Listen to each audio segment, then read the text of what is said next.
Today, though, the July 18th, we are talking about copying data into forms. We have a couple quick demos for you today. And before we get started, I just wanted to do a quick word from our sponsor. That's Qdabra. Alyssa? Thanks, Patrick. Hi, everyone. Like Patrick said, this is Alyssa at Qdabra Software. And I just wanted to tell you a little bit about Qdabra before we get started with this webinar. So first of all, we have a great community, InfoPathDev.com. And this is an active forum with free support, product downloads, blogs, and it's also a great information resource. So definitely check that out if you've never visited this site. Next, we have a more urgent support option, and this is our pay-as-you-go support packs. Simply give us a call, submit a request, and we'll get back to you as soon as possible. Qdabra also does consulting work for hire. If you want a Microsoft MVP's help on a project, simply contact us. We have a lot of active projects right now and would be happy to set up a project meeting to learn more about the solution your company is looking for. We have a lot of great tools and templates available. You can take them for a test drive with our free trial. And remember, we always have that 30-day money-back guarantee if you're not completely satisfied. Qdabra can help build you a scalable, lasting solution as well with our web services. And there is actually a free trial available for DDXL, and that's our Database Accelerator web service. You can download it today and see how it can work for you. Lastly, we provide assistance to those wanting a better understanding of Microsoft InfoPath and SharePoint. We provide classes both in person, and this is in the Seattle, Washington area, and we offer classes online as an online webinar. We offer both an InfoPath Master course and a 101 course. So our next online course is coming up. That's both a Master course and a 101 course, both scheduled for August. And our next in-person session is going to be in September. And that, again, is a Master course. So reach out to me if you have any questions about this or just register on our website. And remember to follow us on Twitter at Qdabra Software and check us out on Facebook. And that is facebook.com/Qdabra Software. So I will hand the mic back over to Patrick and we can get started. Thank you so much, Alyssa. Okay, well today we are talking about a couple things. We're talking about copying data into your forms. We started this last week and we showed you how to link two forms together using input parameters. There's actually a couple techniques we used, but the best practice is to use an input parameter. We'll see that technique again today, but today we're going to take it a step further. We're going to talk about how to copy data into your form, specifically list data, repeating data from XML files. If you got a bunch of data in an XML file and you want to copy it into a new file, we'll show you how to do that. We'll also show you how to do setting lots of fields. If you've got maybe 20 or 30 fields that you want to set when they select a drop-down, for example, instead of having 20 or 30 different actions for that rule, we'll show you how to do it in one action. Why do you care? Well, pre-populating data is not just about single fields. You want repeating data as well, and that means copying multiple rows from a secondary data source into your form. This is also a key technique whenever you're doing a data-driven design. If you have a repeating table in your form, you can make it data-driven by pulling the configuration data from somewhere else. And a typical example of this is a survey. So the survey questions then will be pulled in from a secondary data source. Could be a SharePoint list, could be a separate XML file, could be your database. Whenever you're doing that, you may want to copy those question IDs into your form so that you know which questions the person filled out, right? In other words, using one InfoPath form template for all your surveys, right? By copying in those question IDs. And you need to be able to do this in a repeating way. We also want to show you a technique today on how to make your data connections dynamic. And this is really key. This is one of the, I'm kind of ashamed to admit it, but we've been in business now for 10 years, and we just now discovered this technique. It does require a little bit of special sauce in our Qrules command. Easy for you to do. You just specify command, but you do need Qrules for it. But it's very powerful because it allows you to publish your forms anywhere, and you don't have to fix the data connections. And I'll show you that today. Very, very excited about this technique because we're going to be using it extensively for all of our projects moving forward, because every time you publish a form to another site, you have to fix up the data connections, and this technique means you don't have to do that. And then lastly, when we're doing lots of large data copies, for example, 20 or more fields, we're going to show you a technique for transforming data today And there's a bunch of ways to do this, but we're going to show you a technique that can be used to transform data not just from the same source and the same target form template, but from separate types of form templates. So if you've got a version change, let's say you've been working on a form for a year, and you now all of a sudden need to change the data source. You need to get rid of those field 1, field 2, group 1, group 2, so make it a nice data source. This technique will show you how to copy large sets of data from one schema, one data source to another. So we're going to just jump right into the demos, and I'm going to show you the demos first, and then I'll talk about how we did what we did. And this is a simple form we've got today. The form it's got some help text in it. So you don't see the help text here. I'll be sharing out my InfoPath designer here in just a moment, but here it is actually. And here you can see that my sample a day, I've added the how does it work at the bottom here. And this does not display when we have this in the browser form. And the reason why is because we have a simple conditional formatting on this to make it hide if the condition 1 equals 1. I don't know that some people know about this technique. It's pretty interesting, but you can hide guidance text by just setting the condition for the formatting rule to be the expression 1 equals 1. Kind of silly. You'd expect that you wouldn't need anything like that, but if we take this out, it actually will show it. So you actually do need a condition in there. So back to the formula library, though. The formula library, it's actually got 2 views. This is, of course, a sample form, so I haven't done anything fancy here. First view is showing you a list of tasks. So first of all, the form knows where it is. The form knows which site it's published to. It knows which library it's living in. And it's got a list of tasks from the site. So if I go to if I go up to my site here, and for example, if I close the form and go to my tasks down below, you'll see that I have a whole bunch of tasks. I did a webinar several weeks ago on workflows. And I've got all these tasks in my task list. When I open this form, it's querying the task list on this computer. I'm sorry, on this site. And you see that happening here. So it's automatically querying. Now what we'll see is when we republish this form without any change, when we just republish it to another site, we'll see that the same tasks come through. We also have a view that is going to show us how we're doing the copying of the data, which is really the core of the demo today. And we have a bunch of techniques for copying data. What I'm going to do first, though, is I'm just going to add some more data. So I have one sample form in there already. Let me add another one. And we'll just use a couple. We can obviously make the numbers automatic. And I've got a rule here that I need to disable when I'm adding new data. We have this rule here because it's going to help us with one of the techniques. So I'm just going to add a bunch of dates here. Just make it tomorrow. This is just a sample repeating structure that we're going to use for copying. And the reason why I want to add another one here is I want to show you, it doesn't matter what the dates are. I want to show you what happens when we copy. Okay, so we'll submit the form. Now the submit's also going back to that library. And now we've got 2 forms in the library. Now before I show you the copy technique, I want to show you the change URL technique. So I've got the form open in the designer. Here it is. If I just merely go to File, Publish, and specify a new location, and I'm just going to pick the same site or the same server for this quick demo, but let me actually, before I do that, let me show you this. Something's really interesting here. In the data connections here, we've got a bunch of data connections, and I'll talk more about these in a second. But notice that this data connection to get the list is a different site. I didn't even fix this data connection. It's pointing to my training 2010 site. And the same is true for tasks. So these data connections have not been fixed up at all.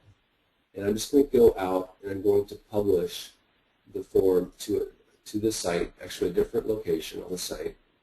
And we're just going to create a new library. Because I think the most interesting thing about this demo today,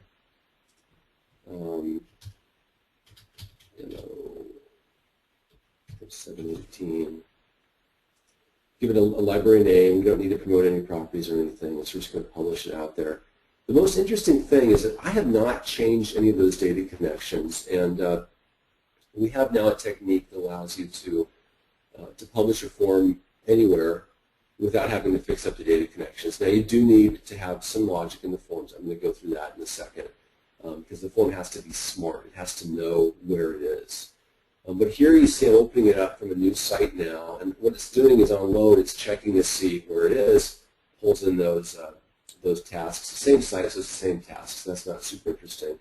But now if I go to copying data, you'll see that I don't have anything in the library. So I actually haven't added any forms to my library. So on load, this form is sensing where it lives, and it's querying the library that it lives in for the other forms in the library. In this case, I have 0, so it's not showing me anything here in my drop-down. Now, of course, I can add one. I've got another one here, and I'll just do that real quick. Let's add I don't need to add a whole lot of data. I need to remove that post back, which I should have done before the demo. But you know, these things are always a little bit. I'll do it before it's another package.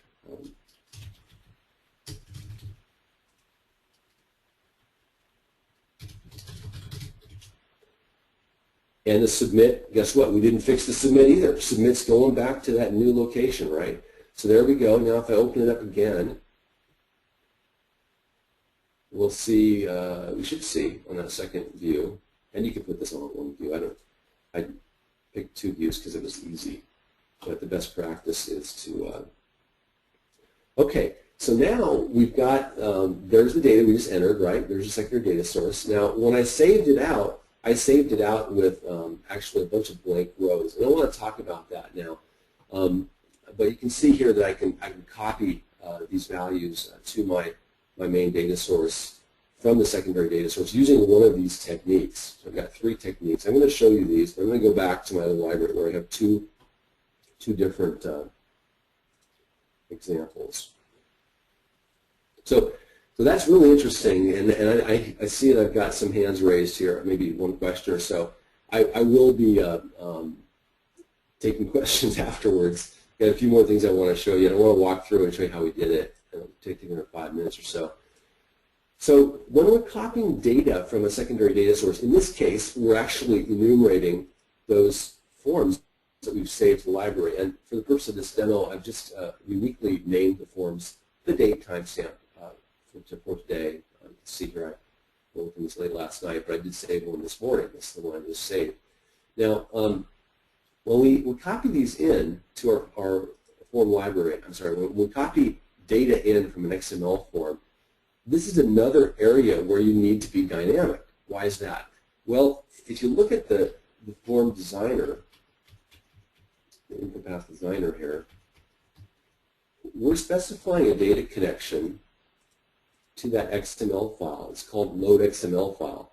This is a hard-coded XML. We'll check this out here. I don't know if you can see this. Let me zoom in. Well, I guess I don't have the zoom in turned on, but I can turn it on.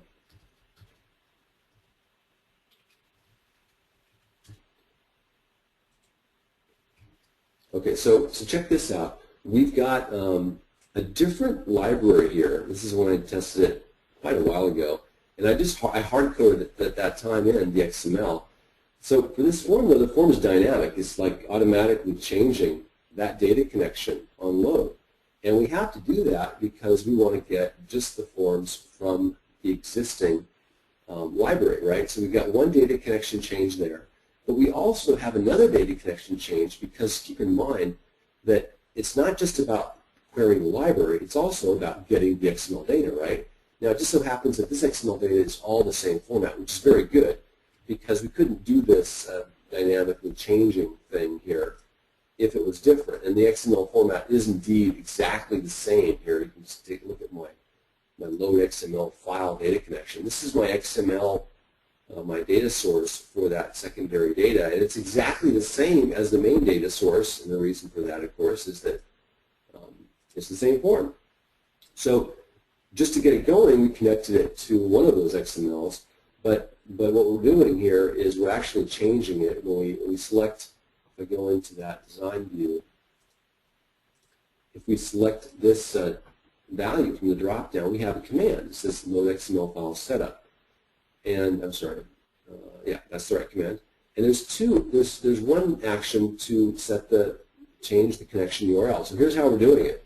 We have a command called change connection URL, and we pass it in the location of the library and the XML file that we've selected at the end. I don't know if you can see that little dot there. But so here's what we're doing. To change the URL, we use our change connection URL command. We pass in the new URL, which is the library. And at the very end there, you can see we're passing in the name of the XML that we selected from the drop-down. And then, of course, we need to query it. And when we query it, we're going to be pulling that data into our secondary data source. So let's see that happen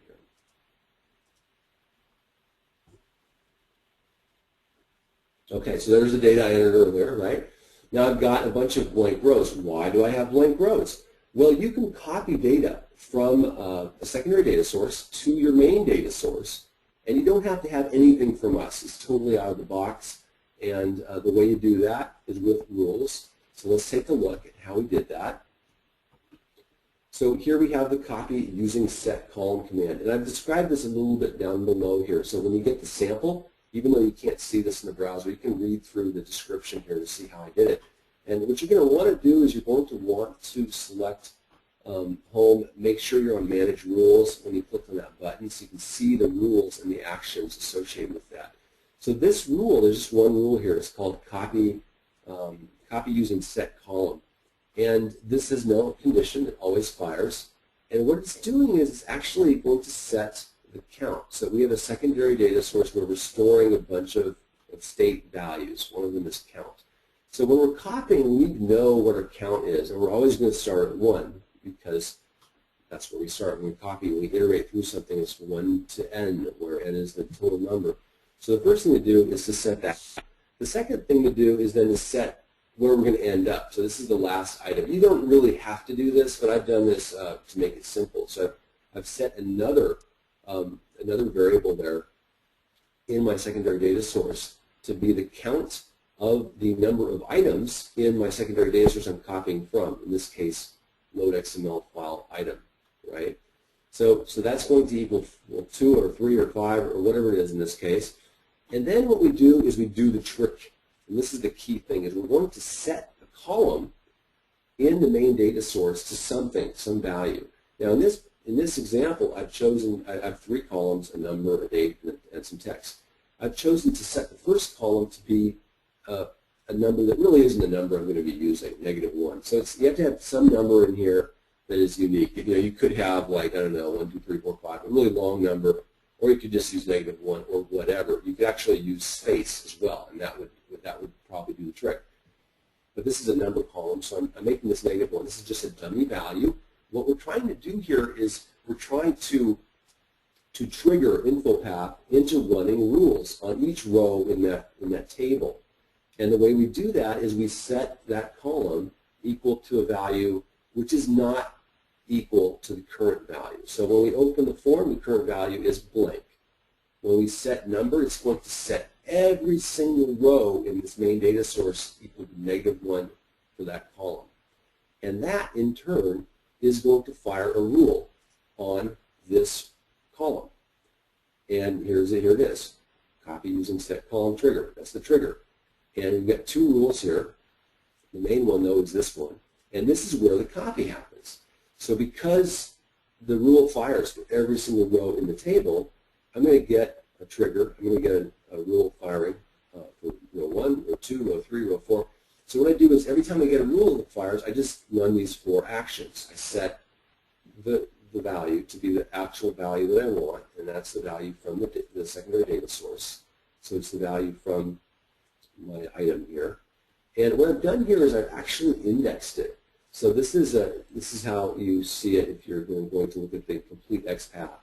And just look at that little checkbox there. And you can see here that I am getting the number field from that secondary data source, and I've actually passed in the count as my index there. And I have to wrap it with a number because when you're using items from a secondary data source, it doesn't know that they're actual numbers, and sometimes InfoPath will get confused. I think this case you wouldn't have to wrap this with a number, but I'm just taking a precaution to do that. So that's going to give me the right number, the first row number in the secondary data source, and then I just do the same technique with date and with text. So once again, what am I doing? I'm copying the value from that secondary data source to my main data source, and I'm indexing it. In order to get the right value for the right row, I'm actually passing in a count here. You can see I've got a little bracket, a square bracket with a number and a count. That's the technique that you can use completely out of the box here. Don't need to worry about any special sauce. It is a little bit tricky, the XPath and so forth, but you can do it. It's not hard. Okay, and then we, of course, increment the count at the end to be count equals count plus 1. If we don't do that, it's just going to copy the first row, forever. Okay. Now, this technique actually requires that you have default data. So what I've done is I've added a bunch of blank rows into my main data source. I've got 6. So if I want to copy more than 6, I'd have to go in here and add a bunch of rows to my default data source. Now, this is the one disadvantage of this out-of-box approach, is that because we're using that special trick to set the column and have it trigger all those copies, we need to have columns in the default data. And I've just described that below here. And so basically what that means is that if take a look at this here, hopefully. What that means is that you might have some blank data in your reporting. You might screw up reporting. But you can hide the data in the view, and that's what I've done here. Is I have actually I have a separate rule, conditional formatting rule here, that hides the blank row if it's blank. And actually, I haven't turned this on yet, so I can turn it on, and you can see that they'd be hidden.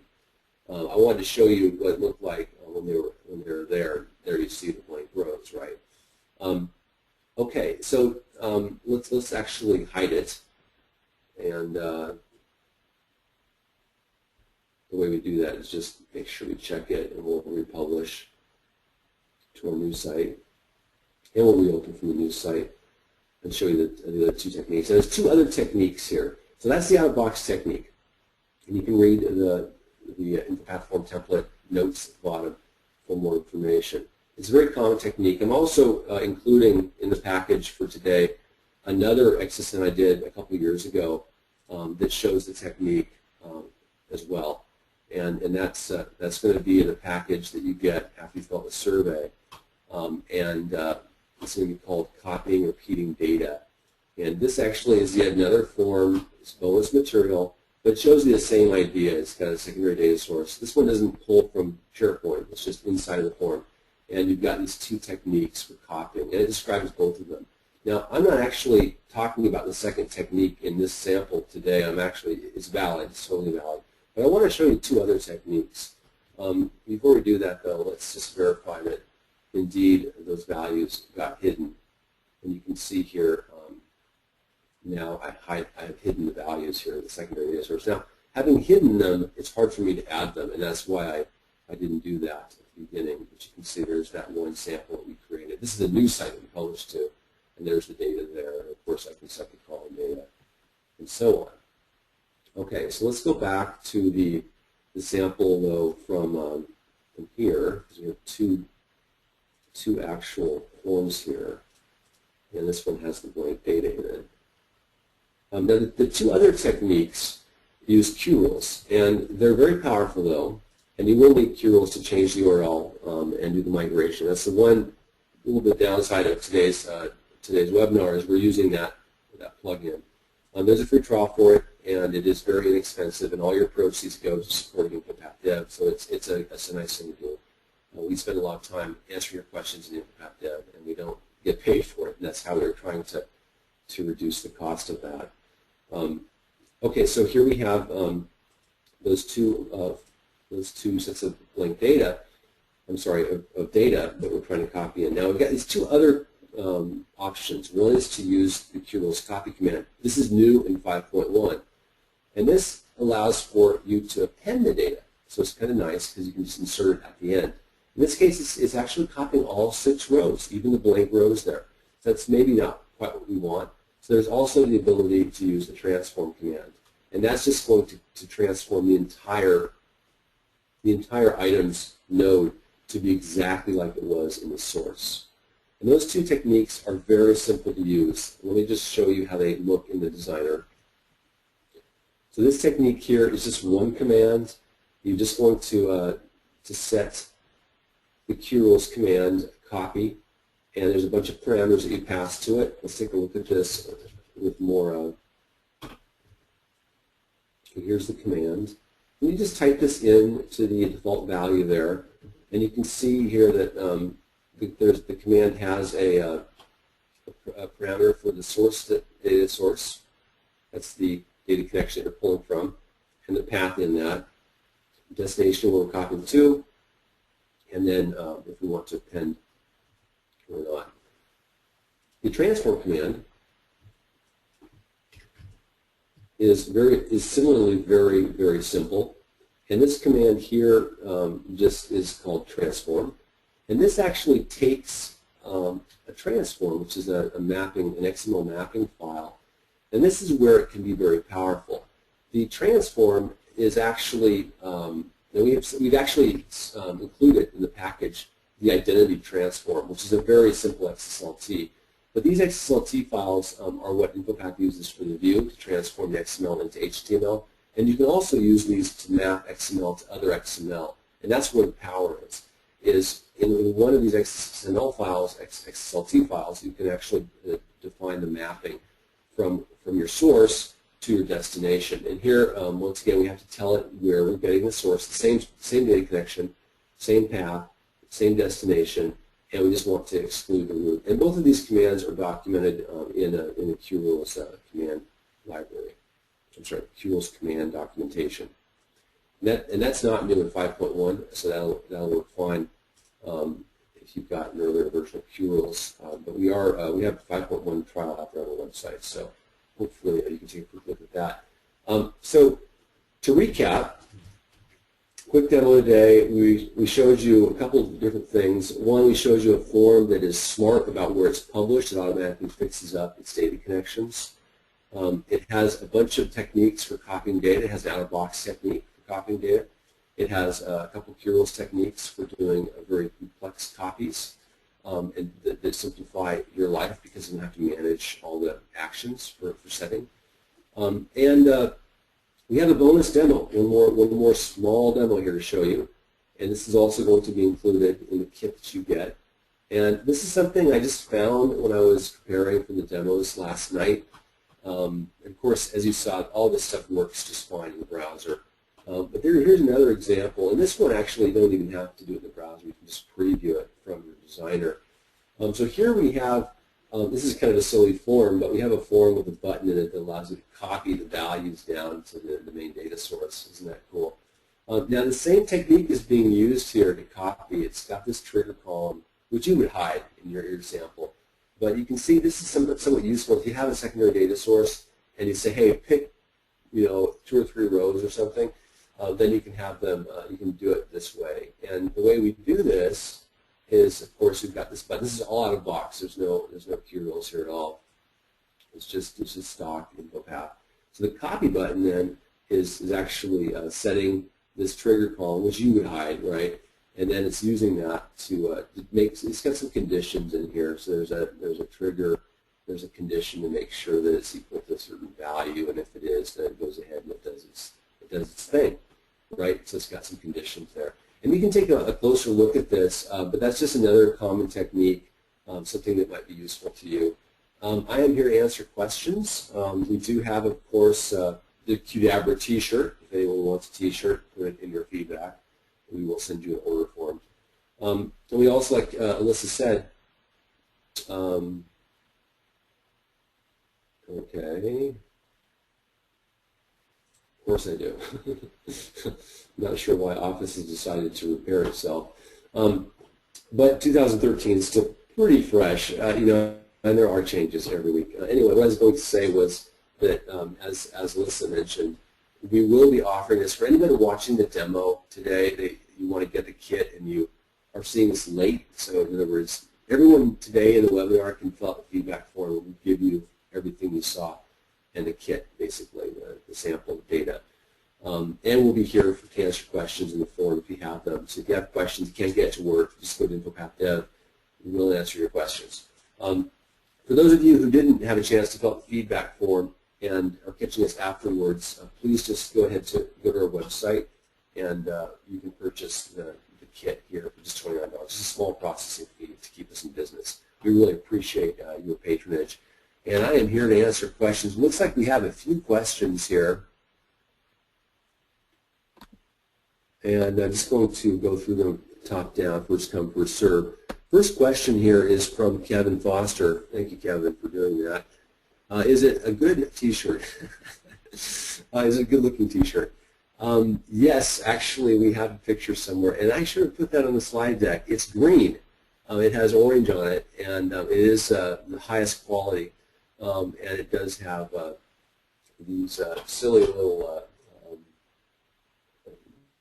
this is silly little text on it as well, with the Got Forms thing on it too. I think we have that on there, so that's where we made it green and yellow. It's green and yellow. It's not green and orange. I'm sorry, but Alyssa's got obviously all the visuals for that. If you're interested in taking a look at the shirt before you, actually the feedback form that you fill out for the shirt, you have to pick your size, right, and you put in your address.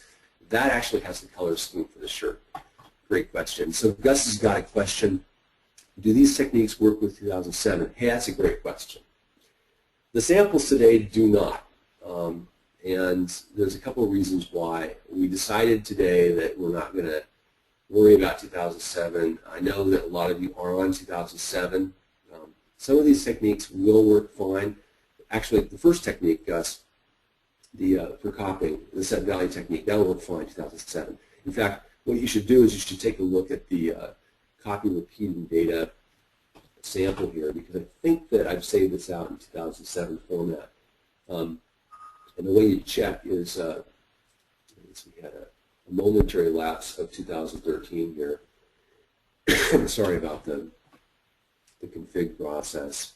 But Office has decided that it wants to reboot my machine. We don't want to do that right now. What I was going to say is that if you open the copy repeating data form in the Designer and go to the File, Form Options, Compatibility, well, that one's also 2010, but you can make this 2007 and it'll work just fine. Let's do that. In fact, anyone with 2010 will be able to open that guy. I'm just going to put 2007 after it so you know what I'm talking about. This will show you the technique for copying the data as well. And this is a good one to use because it doesn't have any of that other stuff in it. So here we have a secondary data source, and we're just going to use that set value to copy it. You can see that this is just working fine. This works fine in the browser as well, and that'll work fine in 2007. So great question there, Gus. Thank you for asking it. Let's see, Robert, you've got a question. You mentioned disabling the post back. How would you do that? Great question. So yeah, so back in the form here, let's just open the form that you will be looking at, demos at XSN. And this is the one with all the stuff in it. So we've got this number here. We want to disable the post back. Right now, as you know, I need to have that trigger on there for that first set rule. So, of course, if you're not going to use that set rule because of the disadvantage of the fact that you need blank data, you could just remove it, right?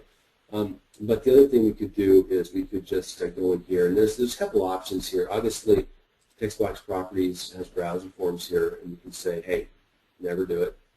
That'll do it right there. But the other thing you could do is you could just change the condition. Actually, it's always checking the condition, and then it's always, yeah, so you definitely want to right-click it and choose never, and then just don't use that first technique when you do it. Great question. Eva has a question. Hey, Eva, it's great to see you back here. Does the form work in 2007? So yeah, same question as Gus. Look at copy repeating data. I just saved that out. It's 2007 format, and that set value technique works just fine there. The Qrules techniques for changing the URL do not work in 2007. However, the Qrules copy and the Qrules transform technique do work just fine in 2007. Justin, you've got a question. We talked about pulling data by the row from the secondary data source. Will this work if the data source is a large database where you are using custom-built views to get your data. As long as the data exists in the secondary data source when you query it, and in other words, just pull, what you want to do is you want to just show yourself, like what I've done here is I've just dragged over the results of that query from the secondary data source. In this case, it's an XML file. You'll have like a query of data, and then you'll just pull over the results. And as long as those results are there, the techniques will work just fine. They'll work. Actually, the one you want to do that is the fastest is probably copy. The set value one, that's going to take a long time. If you've got like 200 or 300 rows, that may not be what you want, right? Because it's going to go chunk through all of them. It's pretty fast. I mean, we do it with 20, 30, 40, not a problem. But if you've got like 1,000 rows, first of all, you don't want to be displaying 1,000 rows of data in your form. Go back to our webinar from 2 weeks ago or 3 weeks ago. We showed paging. You want to do paging, but in order to copy all the data into the main data source, you'll probably want to use the transform with a copy command for Qrules. That's a great question. Brian, let's see, Brian, you had a question, and you said disregard it. Yeah, so we've got Qrules as a free trial. It is very inexpensive. If you're a nonprofit, we offer discounts. We also, it's a complete license for developers, so there's no client access licensing involved at all. And like I said, all the proceeds are going to support InfoPath Dev, so it's not like we're making any money on it. We're just trying to support our forum where we answer all your questions. So don't forget, go to infopathddev.com if you've got questions, and we do monitor that every week. We don't always get back to you immediately, unless, of course, you're a paying customer. But we will always take a look at all the posts at the end of the week, and we'll always respond to 90% or more of the posts. We don't answer all the posts because some people want to know how to solve world hunger. And, of course, world hunger is just a state of mind, right? Anyway, with that note, I think I'm going to go to breakfast. I hope you all have a wonderful